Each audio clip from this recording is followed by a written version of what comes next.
Let's follow the yellow brick road to a whole new way to experience the best loved, most seen film ever made.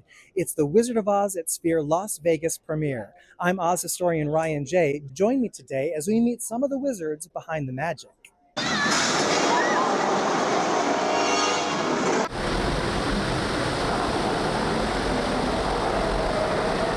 What did it take to transform The Wizard of Oz into the Sphere experience?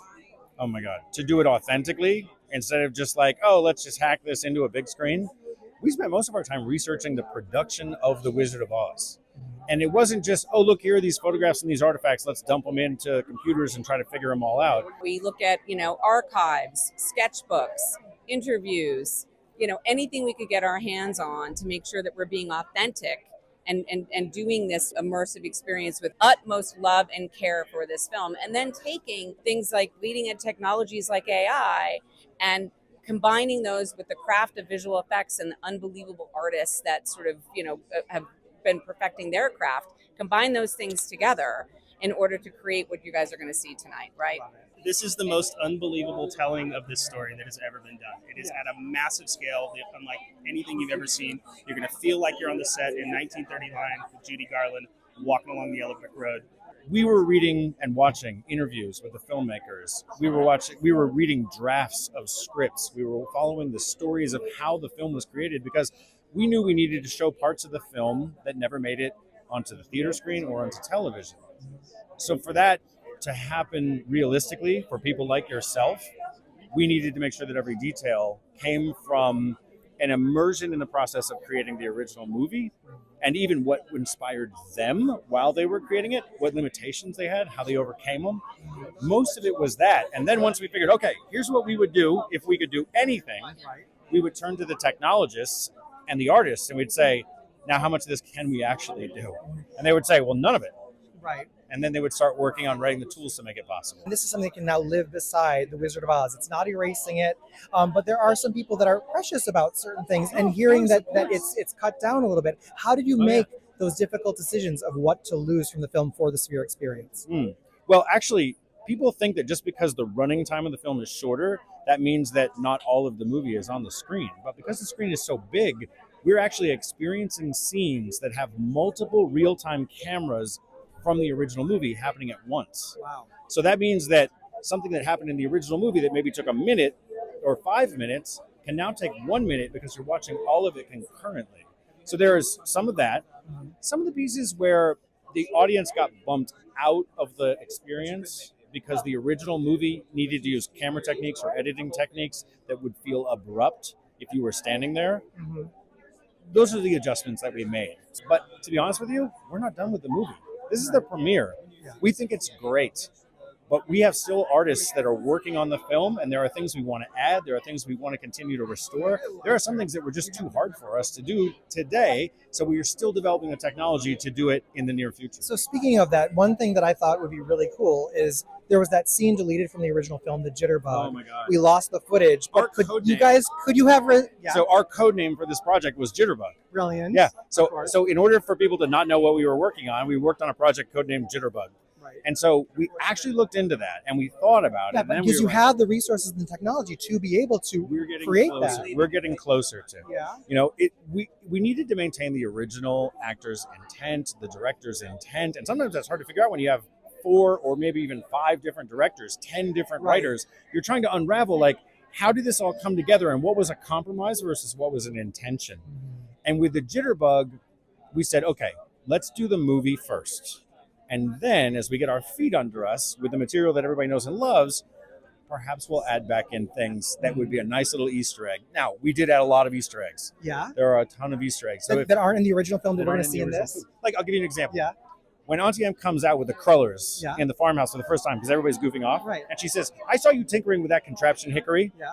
Well, you never see the contraption in the movie. Stop. But we found the set photographs of the contraption. Stop. There's a deleted scene that was in the original script that was shot and wasn't included, where Dorothy goes and talks to Hickory, and Hickory describes what the contraption is.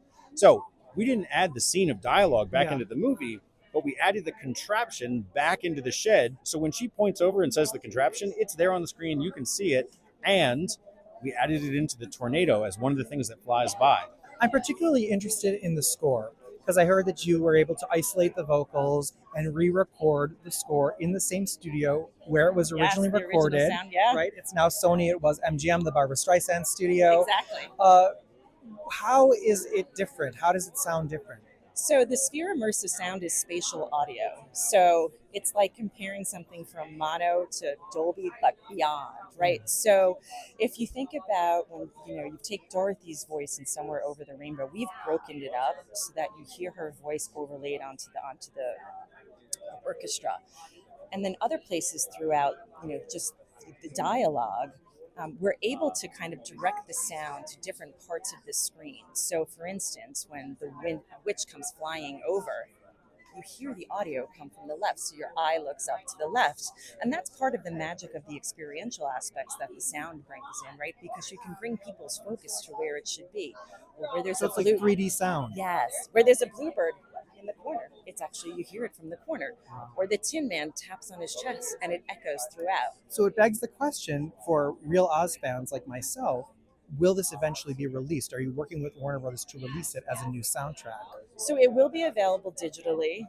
So I think everyone will have the opportunity to hear this Amazing. beautiful, it's fantastic. That's incredible. Thank you for that. Here's the thing, like, I'm so excited. I'm so grateful. I feel very fortunate and appreciative to have the opportunity to be here tonight. For so many Oz fans around the world that might not be able to have, they should. It's worth every penny to get here to see it in the next 6 months or more. Yeah. But how will they eventually, can we release a widescreen version or an IMAX version that would... I'm going to leave that to Jim, but he's Yeah. been talking about how he can get this experience into more people's minds. Because it's not just about putting it, you can't put it on a television screen, Right. it's inadequate.